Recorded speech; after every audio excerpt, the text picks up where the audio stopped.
Pertama, Tribuners, Badan Pekerja Sinode atau BPS Gereja Toraja menyelenggarakan parade syukur di Tongkonan Sungu Lele atau TS Kota Rantepao, Kabupaten Toraja Utara, Sulawesi Selatan pada Selasa 14 Maret 2023 kemarin. Parade hari pertama ini diikuti jemaat dari klasis di wilayah 1 atau Luwu Raya dan wilayah 2 atau Rantepao, Toraja Utara, Gereja Toraja. Dalam pantauan reporter kami, jemaat pun larut dalam sukacita bersama, bersyukur atas 110 tahun Injil masuk Toraja. Dan seperti apa dari perayaan ini, Tribuners, kami sudah terhubung dengan rekan Freddy Samuel, reporter dari Tribun Toraja yang akan menginformasikan detailnya. Silakan. Iya, selamat sore Dea dan selamat sore semua Tribuners. Jadi tepatnya kemarin Badan Pekerja Sinode Gereja Toraja dalam rangka menyambut 110 tahun Injil masuk Toraja, di hari pertama mereka mengadakan defile atau lebih tepatnya pawai jalan dari dari beberapa klasis atau wilayah jemaat Gereja Toraja.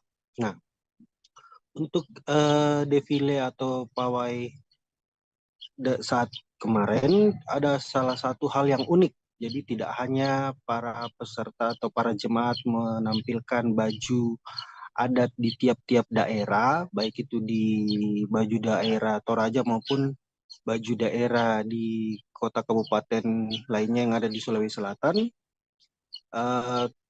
Juga para jemaat membawa hasil alam atau hasil buminya, baik berupa rambutan, durian, sayur-sayuran, umbi-umbian, dan lain sebagainya. Bahkan ternak juga para jemaat membawa ke Tongkonan. Itu semua adalah sebagai ucapan syukur dari jemaat kepada Tuhan Yang Maha Esa atas berkat dan anugerahnya. Jadi perayaan rangkaian 110 tahun Injil masuk Toraja itu akan berpuncak di tanggal 18 Maret 2023. Jadi untuk Tribuners yang sedang berlibur ke Toraja, silakan mampir ke Kota Rantepao, pusat Kota Rantepao, Kabupaten Toraja Utara, Sulawesi Selatan untuk mengikuti atau turut meramaikan kegiatan tersebut. Jadi selain ada festival budaya, ada lomba-lomba kekinian seperti lomba lato-lato dan lain sebagainya akan diadakan. Di kemarin setelah selesai jemaat menampilkan hasil alamnya, mereka juga tidak lupa menari atas rasa syukur 110 tahun Injil masuk Toraja. Seperti itu Dea, saya kembalikan ke studio. Baik, terima kasih rekan Freddy Samuel untuk informasi Anda dari Toraja. Selamat kembali beraktivitas. Kita beralih ke informasi berikutnya di Provinsi Aceh, Tribuners. UMKM Kota Sabang maksud kami, ikut menyukseskan Sabang Marine Festival 2023 melalui pameran dan bazar ekonomi kreatif. Kegiatan ini merupakan upaya dari pemerintah Kota Sabang dalam mendongkrak pertumbuhan sektor UMKM di Kota Sabang sendiri. Perhelatan Akbar Sabang Marine Festival yang ini akan berlangsung di Menara Merah Putih mulai tanggal 17 hingga 19 Maret 2023 nanti Tribuners.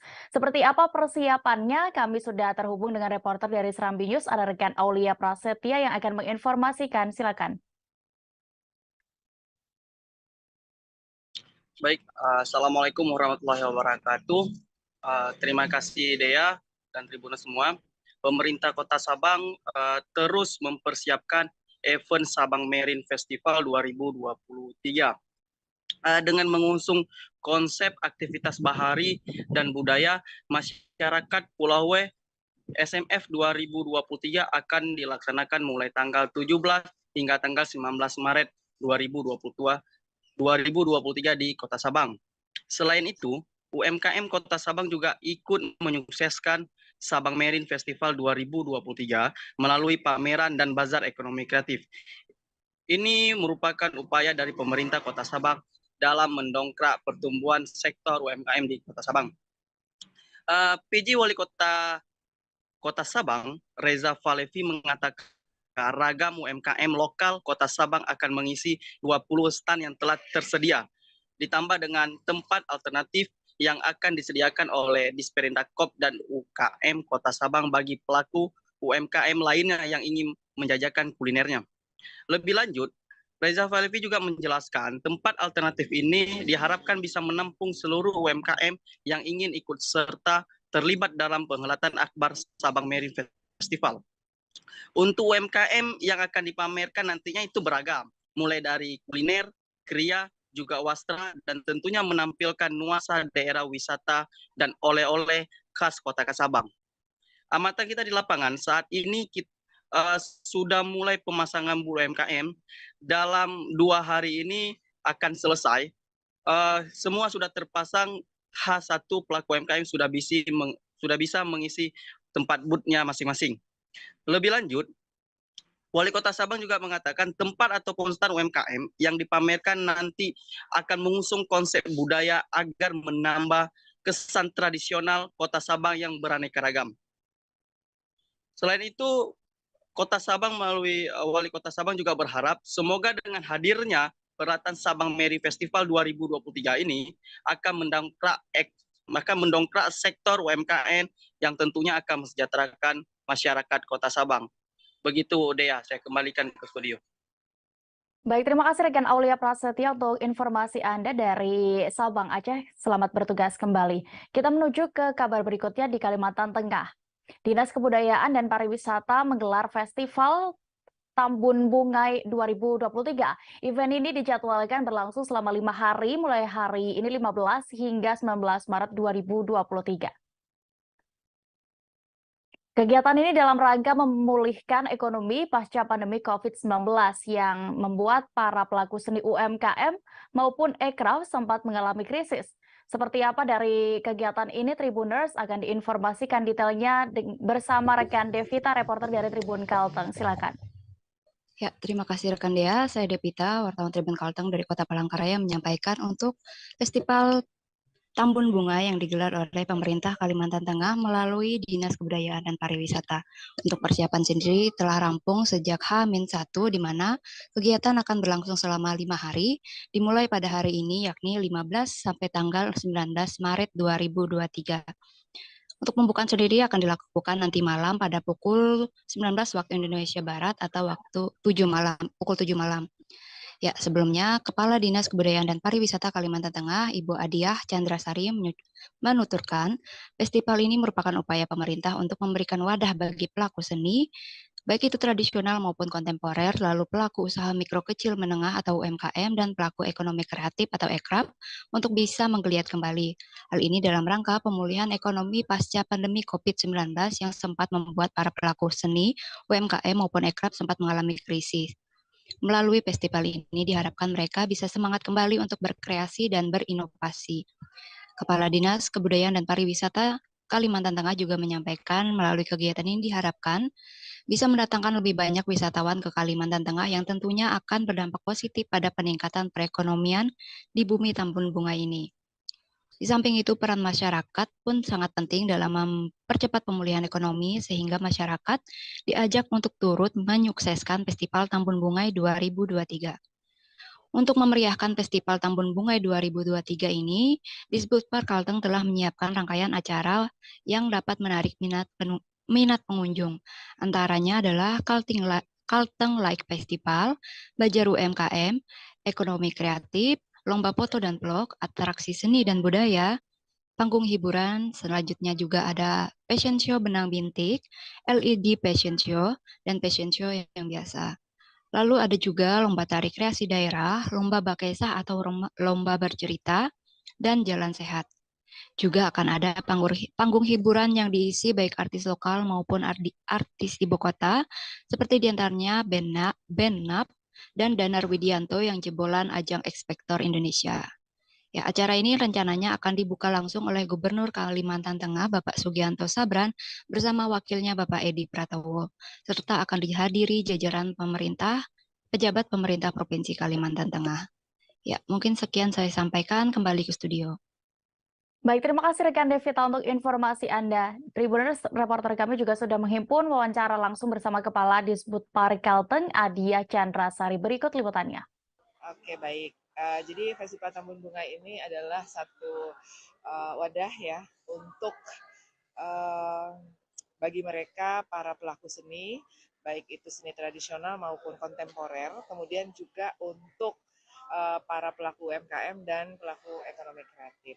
Kita berharap melalui festival ini nanti akan menggeliatkan kembali perekonomian di khususnya tentu saja di tempat di Kalimantan Tengah seperti itu di Palangkaraya, di Kota Palangkaraya.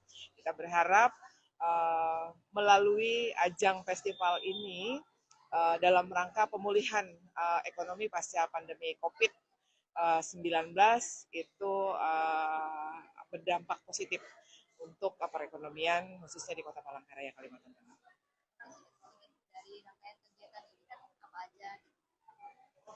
Oke.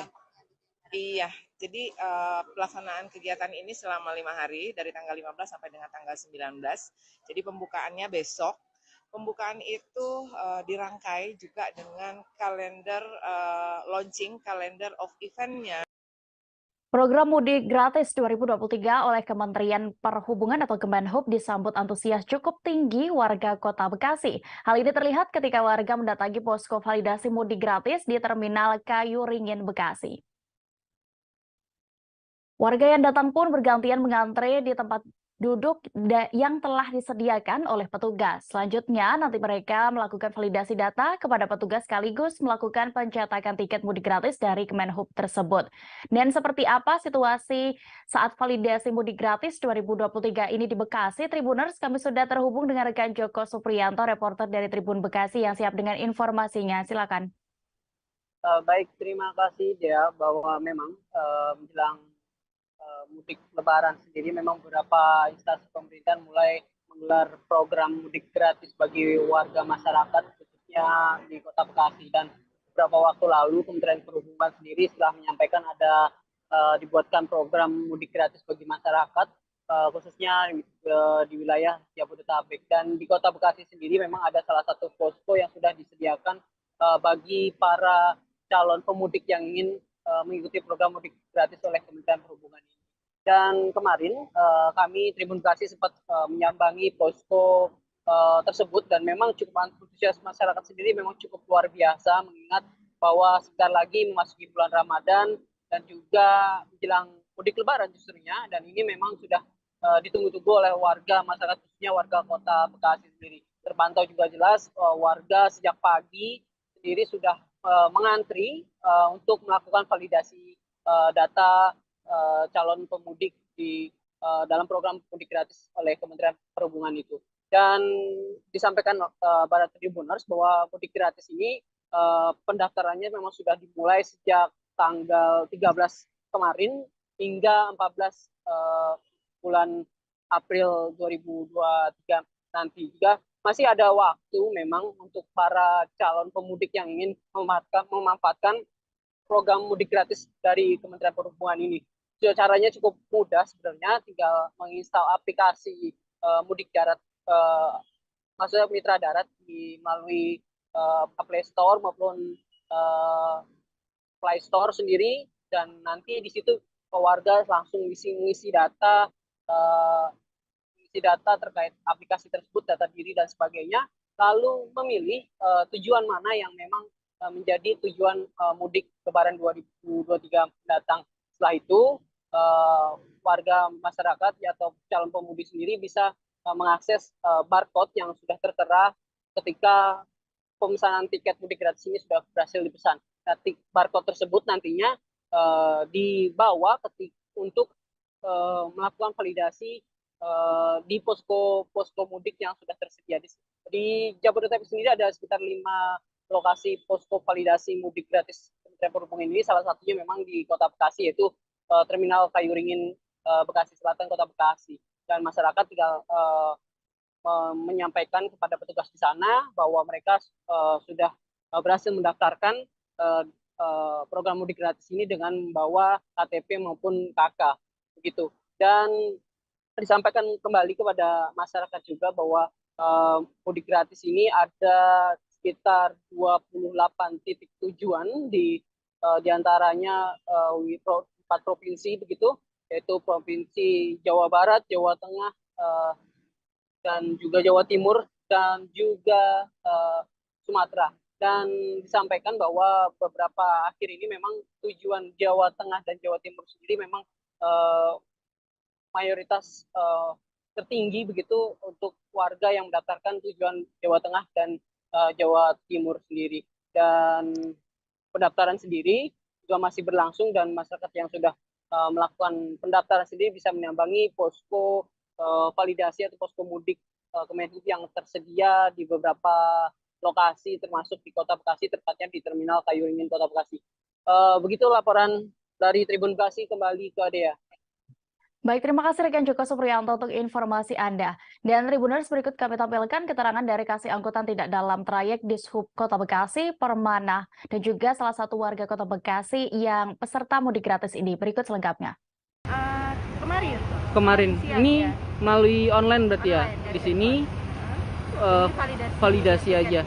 Kalau ikut mudik gratis sendiri emang rutin biasa diikuti apa setiap tahun atau seperti apa? Ini saya udah 2 kali sih, dari tahun kemarin udah ikut.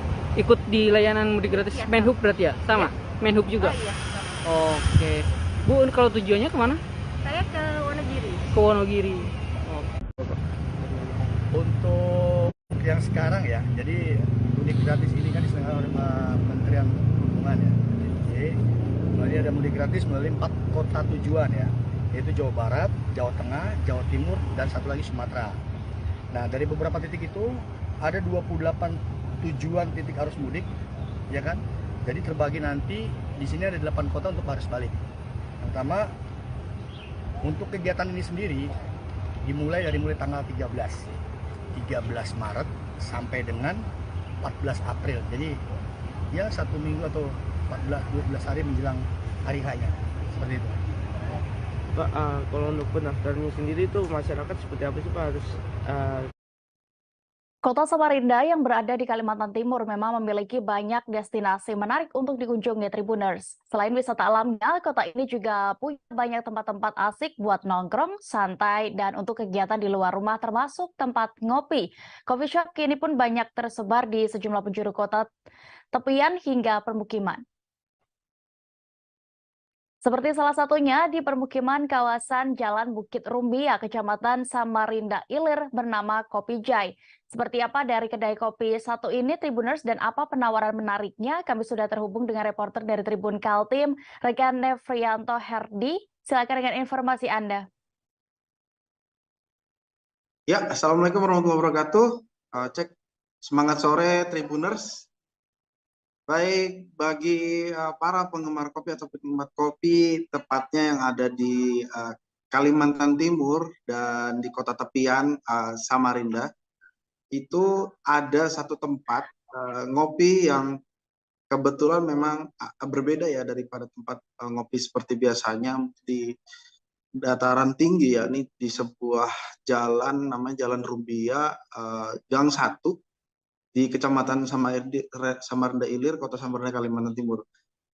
Yang jadi berbeda dari tempat Kopi Jai ini, ya, yang eksis sejak 2 tahun lalu ini, tentunya tempatnya berada di ketinggian, karena ketinggian tersebut bisa memandangi pemandangan alam, juga hamparan kota dengan jumlah aktivitasnya, termasuk bisa memandangi kala sunset maupun pada malam hari, serta kita ditemani dengan berbagai menu yang ada di sana dan suasana kota dan pemukiman yang jadi khas tempat Kopi Jai. Oke, Tribuners, baik, untuk sejumlah menu yang ada bisa ditawarkan dari Kopi Jai selain menu alam, ya, ini pemandangan alam yang tersaji di Kopi Jai ini, ada kopi hitam, kemudian kopi susu, juga kopi pandan, juga hazelnut, mulai dari panas maupun dingin, dan juga kopi karamel, kopi gula aren, serta Vietnam drip, juga kopi martini. Harganya itu cukup murah, Tribuners, dan terjangkau, sekitar 10.000 sampai dengan 20 ribuan. Kemudian juga ada juga non coffee ya, seperti teh, kemudian matcha, Milo cream, coklat, susu pandan, strawberry milkshake, juga harganya 15.000 sampai dengan 18.000. Juga ada makanan atau dessert ya, ringan, kemudian ada makanan beratnya itu seperti nasi goreng, juga mie goreng, khas Jai. Dan ada juga singkong goreng yang merupakan ciri khas dari tempat kawasan Kopi Jai ini sendiri, di mana Kopi Jai ini sebelum 2 tahun lalu merupakan lahan juga rumah dari pemiliknya, yakni Jai, Bang Jai, yang daerahnya di sini sangat khas ditumbuhi tanaman singkong, kemudian ada beberapa tanaman ubi jalar dan tanaman sayuran maupun buah-buahan, dan salah satunya disajikan di Kopi Jai, di mana singkong yang ada di Kopi Jai ini sangat khas, renyah, kemudian digoreng, gurih, dan juga memang sangat recommended lah tempat ini, di mana setiap harinya Kopi Jai ini buka dari pukul 16 WITA atau sore hingga sampai pukul 23 malam hari. Kemudian ada pun fasilitas yang lain bisa dinikmati para pengunjung dari Kopi Jai ini. Selain ngopi, juga menikmati kuliner maupun berkunjung bersama teman, keluarga, kerabat dekat. Ini kita bisa menikmati wifi yang gratis disediakan di Kopi Jai. Dan kemudian ada juga fasilitas musola, juga ada juga fasilitas toilet tentunya tersedia. Dan Kopi Jai ini cukup memukau ya bagi para penikmat kopi juga maupun traveler. Meskipun tempat ini unik, dia di atas di pemukiman warga, dan paling gampang patokannya itu Tribunus jika ingin berkunjung ke Kopi Jai ini dari Jalan Rumbia, Jalan Besar Rumbia itu masuk ke perumahan dosen umum, kemudian masuk ke dalam sekira 1 kilometer nanya ke atas, itu tempat parkirnya itu juga menantang ya. Tempat parkirnya itu ditanjakan di jalan cor yang cukup memadai. Umumnya bisa hanya beberapa roda 4 yang bisa parkir di situ, dan bisa ditempuh dengan roda 2 ya, kendaraan roda 2. Dan kalau ditempuh dari terminal itu sekira 15 menit ya, dari terminal bus Sungai Kunjang, kemudian dari airport ataupun terminal bis di kawasan Sambarna Utara itu sekira 25 sampai 30 menit untuk menuju ke kawasan Kopi Jai. Dan bisa kita lihat sendiri waktu Tribuners mengunjungi ke sana, sangat antusias sekali dikunjungi dari kalangan keluarga maupun kalangan muda-mudi. Baik, terima kasih Tribuners, rekan Dea. Itu saja yang dilaporkan. Saya Nefrianto Hardi Prasetyo dari Tribun Kaltim di Samarinda, Kalimantan Timur. Baik, terima kasih rekan Nefrianto untuk informasi Anda. Selamat beraktivitas kembali. Kita menuju ke informasi berikutnya, Tribuners. Kabar kurang menyenangkan datang dari pariwisata di Gorontalo. Sejumlah fasilitas wisata di Pentadio Resort Gorontalo tidak berfungsi. Pantauan Tribun Gorontalo di lokasi fasilitas wisata di sana ini membutuhkan perhatian dan perawatan lebih. Bahkan, dari pantauan mungkin fasilitas di wisata Pentadio Resort Gorontalo ini harus diganti sebab tidak bisa digunakan seperti biasanya. Dan untuk mengetahui informasi lebih detail dan juga bagaimana kondisi di sana sebenarnya, kami sudah terhubung dengan reporter dari Tribun Gorontalo. Ada rekan Jel Gijab, silakan dengan laporan Anda.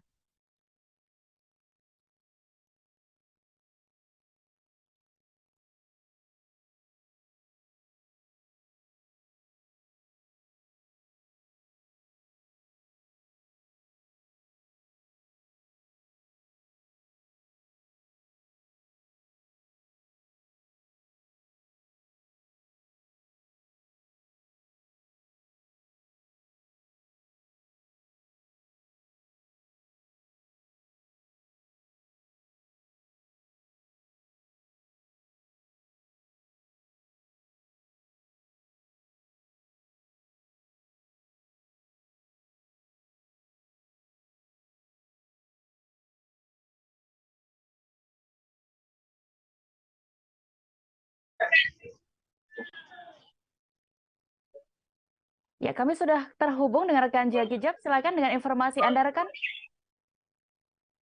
Baik, terima kasih rekan Dia. Selamat sore Tribuners. Ya benar bahwa fasilitas wisata Pentadio Resort ini memang membutuhkan perhatian dan perawatan.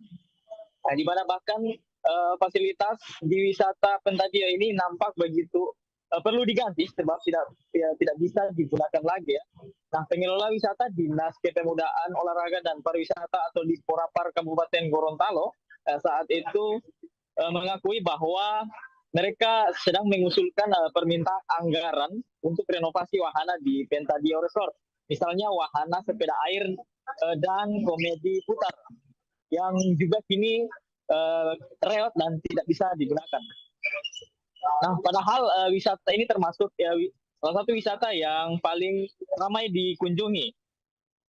Nah, menurut Hartati Pomalingo, Kabid Ekonomi Kreatif berencana pihaknya memperindah Pentadio Resort ini melalui perencanaan anggaran tahun 2024. Nah, keberadaan wahana sebut Hartati merupakan aspek penunjang bagi Pentadio Resort. Bagi pengunjung yang ingin menikmati wisata Gorontalo Pentadio Resort ini bisa juga menikmati sauna. Nah, Pentadio Resort ini merupakan wisata Gorontalo yang bertempat di Desa Pentadio, Kecamatan Telaga Biru, Kabupaten Gorontalo. Nah, wisata Gorontalo Pentadio Resort ini menyediakan kolam renang dan sauna bagi anak-anak dan usia dewasa. Pengunjung hanya perlu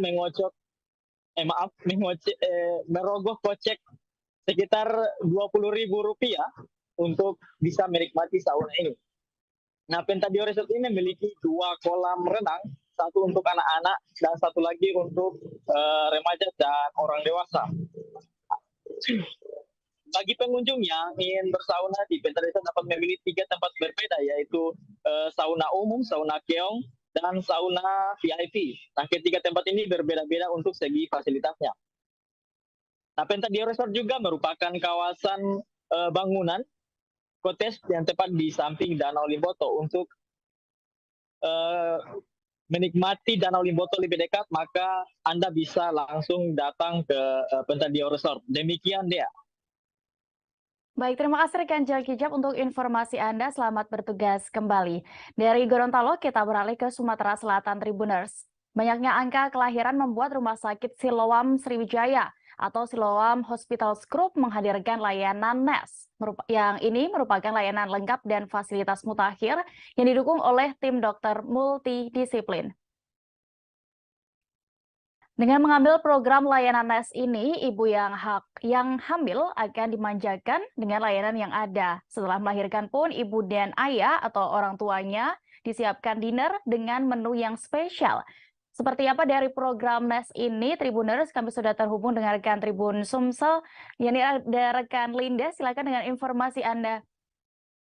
Ya, rekan Dea, saya informasikan bahwa NES itu merupakan program komprehensif yang mencakup seluruh perjalanan kehamilan, mulai dari sebelum hamil sampai melahirkan gitu ya. Nah, itu adanya di RS Siloam Sriwijaya Palembang. Nah, menurut Direktur RS Siloam Sriwijaya Palembang Dr. Bona, dengan mengambil program layanan NES, ibu yang hamil akan dijamin dengan layanan yang ada. Setelah melahirkan, ibu dan bapak atau orang tuanya disiapkan dinner dengan menu spesial. Ibu-ibu habis melahirkan itu kan biasanya lelah. Nah, setelah kembali ke kamar perawatan, kamarnya sudah didesain sedemikian rupa dan disediakan pula dinner dengan menu yang bisa dipilih sesuai oleh pasien gitu ya, mau menu apa. Nah, menurut Dokter Bona juga bagi para ibu hamil yang mikir-mikir nih mau lahiran di mana, itu bisa di RS Siloam, bisa jadi pilihan karena sifatnya ingin memberikan layanan secara berkelanjutan. Nah, untuk program layanan NES ini ada prenatal care, yaitu program yang bertujuan untuk membantu para ibu dan ayah dalam mempersiapkan diri menyambut kelahiran buah hati itu ya, mulai dari layanan medis, edukasi, hingga senam hamil yang akan diberikan oleh perawat atau bidan profesional. Nah, lalu ada breathing care, yaitu layanan yang diberikan kepada ibu dan buah hati berfokus pada perawatan selama persalinan di rumah sakit. Kemudian postnatal care, layanan lanjutan untuk ibu yang baru melahirkan dan buah hati yang baru lahir. Ada juga nih home care, yaitu memberikan layanan kesehatan sesuai kebutuhan kepada ibu dan buah hati untuk mendukung proses pemulihan secara optimal gitu ya. Nah, cara mendapatkan layanan ini seperti apa gitu ya. Nah, bagi yang mau melahirkan itu ada yang spesifikasinya ada normal dan sesar. Untuk kelasnya ini VVIP, VIP, Suite, Predation Suite. Nah, secara langsung bisa mengikuti program ini dengan mendaftarkan gitu ya, mulai dari semester 1 sampai trimester 3. Nah, untuk cara daftarnya itu bisa ke RS Ilham, kalau untuk di Palembang itu di 0711 522 9100.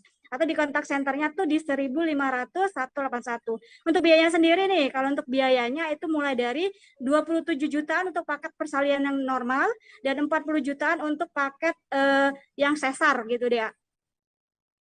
Baik, terima kasih rekan Linda untuk informasi Anda. Selamat kembali beraktivitas. Kita beralih ke informasi berikutnya. Tribuners, pesona keindahan Bali memang tidak ada habisnya, mulai dari budaya, wisata alam, hingga kuliner membuat wisatawan rindu dibuatnya. Kuliner Bali dikenal memiliki cita rasa yang autentik, yang kaya akan bumbu rempah tradisional. Nah, seperti contohnya yang ada di restoran Bali Timbungan, berlokasi di Jalan Sunset Road nomor 88, Kuta, Kecamatan Kuta, Kabupaten Badung, Bali. Dan seperti apa saja menu yang ada di sana, Tribuners, rekan kami Arini Valentia Cusni, reporter dari Tribun Bali sudah mampir ke sana dan akan menginformasikannya untuk Anda. Silakan.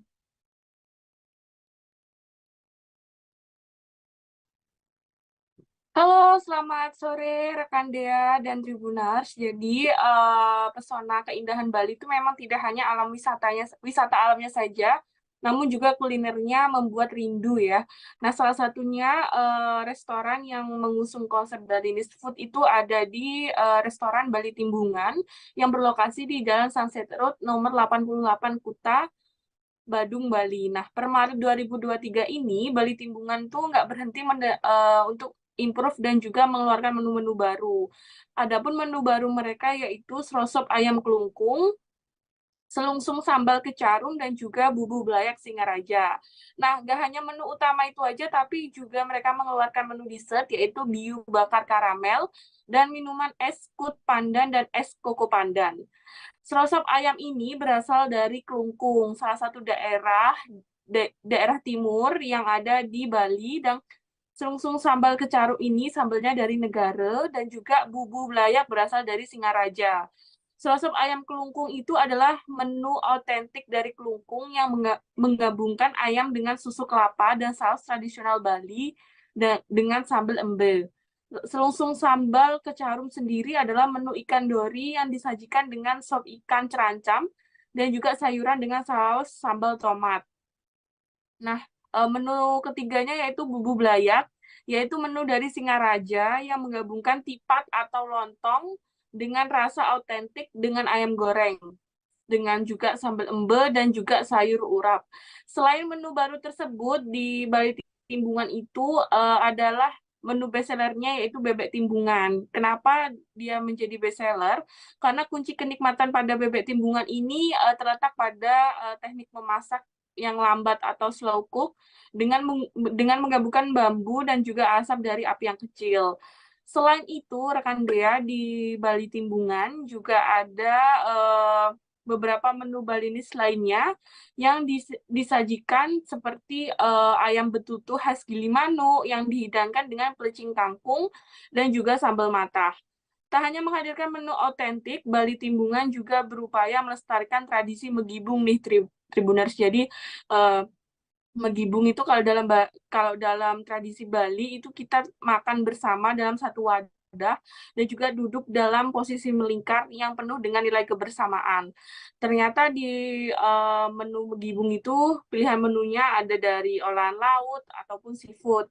Nah, pihak Bali Timbungan sendiri berharap dengan adanya menu baru tersebut bisa memberikan tambahan referensi menu kuliner yang bisa diterima pengunjung dan bisa menciptakan menu-menu baru khas tradisional Bali. Seperti itu rekan Dea yang bisa saya laporkan. Baik, terima kasih rekan Arini untuk informasi Anda. Selamat beraktivitas kembali. Kita menuju informasi selanjutnya. Tumbuhnya hutan mangrove atau pohon bakau membuat keuntungan sendiri bagi nelayan di Kabupaten Lingga, Provinsi Kepulauan Riau. Pasalnya, berdirinya hutan bakau ini membawa potensi baik bagi nelayan setempat, karena disitulah tempat berkembang biaknya kepiting bakau. Banyak dari nelayan di Lingga yang berburu atau menangkap kepiting bakau untuk meraup untung. Dan saat ini kami sudah terhubung dengan rekan Febri Yuanda, reporter dari Tribun Batam. Silakan dengan informasi Anda seputar bakau di sana, Tribuners. Baik, terima kasih rekan Ria. Tribuners, saya melaporkan langsung di Kampung Suarasau, Desa Sungai Buluh, Kecamatan Sika Barat, Kabupaten Lingga, Provinsi Kepulauan Riau, yang mana kampung ini merupakan salah satu yang ada ditumbuhi hutan mangrove atau pohon bakau ya, yang merupakan menjadi potensi yang bagus bagi nelayan setempat untuk meraup keuntungan dengan menangkap tangkapan-tangkapan ikan dan juga ada kepiting bakau. Nah, Dea, untuk di Kabupaten Lingga sendiri ya, kepiting bakau ini lebih dikenal atau lebih sering didengar di telinga masyarakat itu dengan sebutan ketam bangkang ya, dengan bahasa Melayu di sini, yang memang untuk menangkap ketam bangkang ini ya harus punya juga ya teori yang dengan pengalaman juga, salah satunya juga yang dimiliki oleh Pak Zainuddin ini ya, atau lebih dikenal dengan sebutan Pak Awang ini, yang mengajak saya bagaimana untuk menelusuri hutan mangrove ini untuk menaruh alat tangkap tersebut atau yang biasa dikenal dengan bubu kepiting ini, dan ditaruh di sudut-sudut akar pohon bakau ini dia. Nah, dengan ditaruhnya untuk bubu-bubu ini atau alat tangkap kepiting bakau ini ya, diharuskan untuk menaruh umpannya juga ya. Untuk Pak Awang sendiri ya, menaruh umpannya itu menggunakan daging ikan hiu ataupun biasanya juga daging ikan tamban. Jadi sebelum beliau menangkap kepiting ini, beliau terlebih dahulu mencari umpannya dengan memancing. Nah, untuk bubu ini sendiri ya, untuk bubu ini sendiri dipasang itu saat air laut hendak pasang. Nah, saat air laut hendak pasang, Pak Awang pun pergi ya menelusuri hutan-hutan bakau ini ya untuk mencampakkan atau menaruh belasan bubu-bubunya ya di sudut-sudut akar pohon bakau ini ya. Tidak tanggung-tanggung ya, untuk yang satu ini, untuk kepiting bakau ini memang terbilang mahal kata Pak Awang, dengan ketika kepitingnya besar itu bisa mencapai harga 200.000 untuk per kilo, tapi paling murah itu dengan harga 100.000 per kilo. Sementara ketika kepiting-kepiting laut itu harga paling mentok itu cuma 60.000. Jadi hal inilah yang dianggap menguntungkan bagi Pak Awang ini ya, untuk meraup keuntungan dengan cara menangkap kepiting laut ini dengan menggunakan alat tangkap tradisional atau bubu. Nah, di samping itu juga Awang mengungkapkan juga untuk menangkap kepiting bakau ini memang tidak tentu ya, kadang tidak dapat, kadang tidak. Tapi untuk musimnya itu biasanya paling banyak itu pada musim utara, ataupun bisa dikenal dengan musim yang sering terjadinya pasang besar air laut itu, atau sering terjadi banjir rob. Nah, disitulah paling banyak menghasilkan ketam bangkang ini atau kepiting bakau ini. Begitu rekan Dea. Baik, terima kasih rekan Febri Yuanda untuk informasi Anda di Lingga. Selamat kembali bertugas. Berikut kami tampilkan keterangan dari Zainuddin selaku nelayan Kampung Suak Rasau, Lingga. Setiap hari? Setiap hari. Kalau jual berapa harga long sekilo? Harga 200 kilo, kalau yang besar be. Yang besar 200 kilo. 200 kilo. Biasa siapa yang beli long? Orang-orang sini lah. Oh sini lah, orang Dabok yang beli dia. Orang Dabok. Oh, langganan long. Langganan. Kalau untuk buat satu alat tangkap tuh bubu tuh berapa long? 30. 30. Harga dia. 30. Memang sudah ada atau buat sendiri? Nih. Nah. Memang sudah ada. Sudah ada. Oh, tinggal beli ya long? Tinggal beli. Ada berapa long punya long? Ada 13 biji. 13 biji. Ini kalau misal paling banyak tuh untuk nangkap kepiting bakau nih pas musim apa? Musim utara. Musim utara. Air besar. Pas air pasang besar. Air pasang besar banjir kan? Itu banyak ketam. Banyak ketam ya? Musim ini agak payah. Paus pembunuh berjenis kelamin betina yang diberi nama Kiska, yang dikenal sebagai paus orca paling kesepian di dunia, dilaporkan mati. Ia menghabiskan 12 tahun terakhir hidupnya di penangkaran kecil Taman Hiburan Marineland of Canada, Ontario, Kanada. Penangkaran itu hanya memiliki kedalaman sebesar 5 meter dan luas 12 meter. Kiska dikabarkan mati oleh pihak Marineland pada Kamis 9 Maret 2023 lalu. Penyebab kematian paus orca ini tidak diungkapkan oleh pihak terkait. Mereka hanya menyatakan bahwa kesehatan Kiska menurun selama berminggu-minggu lamanya. Organisasi Hukum Hewan Nasional Animal Justice juga mengumumkan kematian Kiska di usia 46 tahun pada keesokan harinya Jumat 10 Maret. Organisasi itu kemudian menyerukan agar pihak Taman Hiburan Marineland diinvestigasi dan dituntut. Setelah kematian orca yang dikurung selama puluhan tahun di akuarium yang pengelolaannya didukung oleh Niagara Falls, Amerika Serikat. Dikutip dari laman resmi Animal Justice pada Selasa 14 Maret, Kiska ditangkap di perairan Islandia pada tahun 1979 silam saat berusia 3 tahun. Ia ditangkap bersama teman-temannya, satu di antaranya bernama Keiko, paus orca yang ada dalam film Free Willy. Kiska lalu dibawa ke akuarium di Islandia dan tinggal bersama 4 orca muda lainnya, termasuk Keiko. Namun tak lama kemudian Kiska dan Keiko dibeli oleh Marineland. Keiko mati karena pneumonia pada tahun 2003 lalu di Teluk Norwegia saat berusia 27 tahun. Sementara di Marineland, Kiska pernah melahirkan 5 anak. Namun sayangnya semua anaknya tidak dapat bertahan hidup. Satu persatu paus di dalam kolam itu pun mati dan hanya menyisakan Kiska sendirian. Dalam beberapa tahun terakhir, penderitaan Kiska menjadi berita utama global. Ketika videonya muncul, menunjukkan ia mengambang lesu di tangki beton tandus dan kadang membenturkan tubuhnya ke dinding tangkinya. Kisahnya pun menjadi perhatian publik sejak tahun 2011 ketika Marineland mengalami kritik dari aktivis hak hewan dan mantan karyawannya yang mengklaim bahwa kondisi di penangkaran itu sangatlah buruk. Keadilan hewan telah memperjuangkan Kiska sendiri selama lebih dari 1 dekade dan mengajukan tuntutan hukum menuntut penyelidikan ke Marineland atas caranya menahan Kiska. Kolam Marineland yang kecil ini membuat Kiska tidak dapat berenang bebas sebagaimana mestinya. Ia hanya bisa berputar-putar di kolam dan tidak bisa menggunakan sonarnya dengan baik.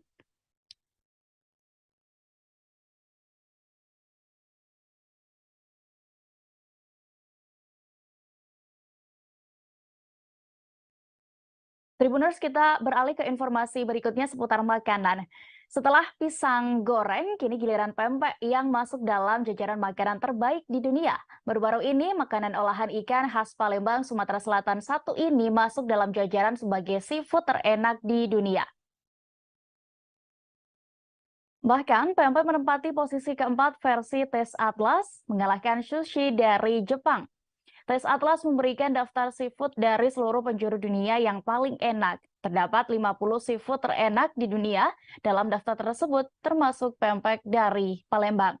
Bahkan makanan yang terbuat dari ikan dan tepung tapioka ini masuk daftar 10 best rated seafood dishes in the world atau sajian seafood terbaik di dunia.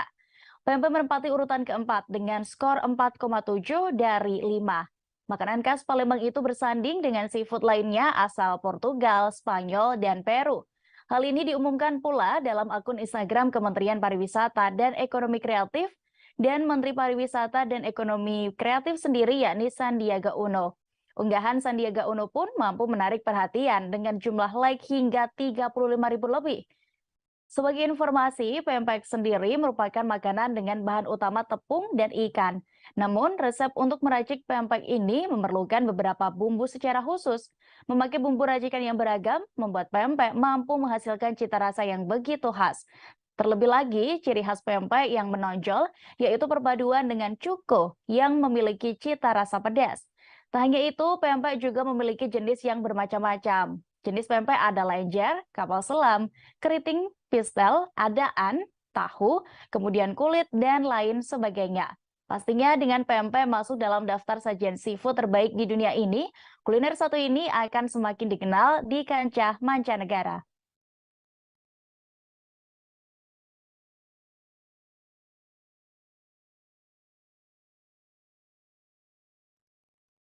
Tribuners, Kabupaten Solok terkenal sebagai salah satu daerah penghasil beras di Sumatera Barat. Daerah ini juga menyimpan banyak potensi wisata yang menarik untuk dikunjungi, termasuk kulinernya. Berikut ini sudah kami rangkum rekomendasi kuliner malam di Solok jika Tribuners bermalam di sana. Pertama, ada Saung Luwe Resto yang menawarkan beragam menu yang terkenal enak dan lezat. Fasilitas yang diberikan Saung Luwe Resto pun juga terbilang begitu lengkap.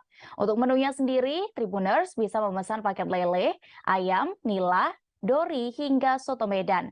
Seporsi menu Saung Luwe Resto ini dibanderol berkisar Rp10.000 hingga Rp35.000. Terletak di Jalan Patimura, Tanjung Paku, Kecamatan Tanjung Harapan, Kota Solok, restoran ini buka mulai pukul 10 pagi hingga 10 malam. Kedua, ada pasar kuliner di Jalan Syekh Kukut nomor 34 Tanjung Paku, Kecamatan Tanjung Harapan, yang juga bisa kamu kunjungi saat bermalam di Kota Solok. Tentunya saat Tribuners berkunjung ke pasar kuliner, bisa mendapatkan beragam hidangan yang cukup bervariasi. Berbentuk seperti food court, pasar kuliner menjadi salah satu tempat yang paling recommended untuk berburu makanan atau minuman. Pasar kuliner ini hanya buka mulai pukul 8 pagi hingga 9 malam. Kemudian, masih di kawasan Kecamatan Tanjung Harapan. Selanjutnya, traveler bisa mengunjungi Alam Solok Resto dan Coffee. Tempatnya begitu bagus, cocok untuk Tribuners berkumpul-kumpul sembari menyantap hidangan yang nikmat. Hidangan menu di Alam Solok Resto dan Coffee ini ada ayam bakar atau goreng, kemudian lele bakar atau goreng, beef black pepper, kue tiaw, dan masih banyak lagi pilihannya. Untuk harga per porsi, menu makan di Alam Solok Resto dan Cafe dibanderol mulai harga Rp25.000 hingga Rp30.000. Maksud kami Rp35.000 saja. Keempat, ada yakni rekomendasi terakhir apabila sedang mencari kuliner malam di Kota Solok. Solusinya, Tribuners bisa mengunjungi Ampera Sari Bunga. Tribuners bisa makan di tempat ataupun membawa pulang menu hidangan yang disuguhkan di sana. Ada banyak lauk berjejer di etalase kaca tempat makan Ampera Sari Bunga, sehingga kamu bisa puas memilih aneka makanannya sesuai selera. Tidak hanya untuk makan malam, traveler pun juga bisa sarapan di sini, karena Ampera Sari Bunga buka mulai pukul 6:30 pagi hingga 10 malam. Catat lokasinya, yakni di Jalan Cindua Mato, Pasar Pandan Air Mati, Kecamatan Tanjung Harapan, Kota Solok, Sumatera Barat.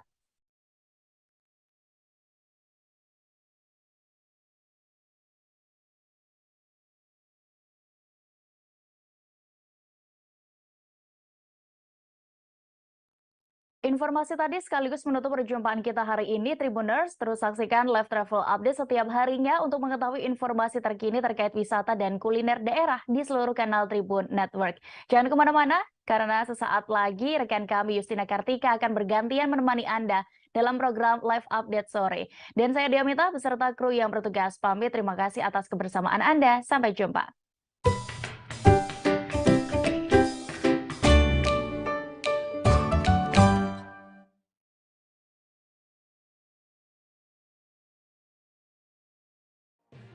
Tribun News Live Update. Tanggal 21. Selamat siang Tribuners, selamat sore Tribuners, selamat petang Tribuners, Anda sedang menyaksikan live update. Informasi teraktual dan terupdate dari siang hingga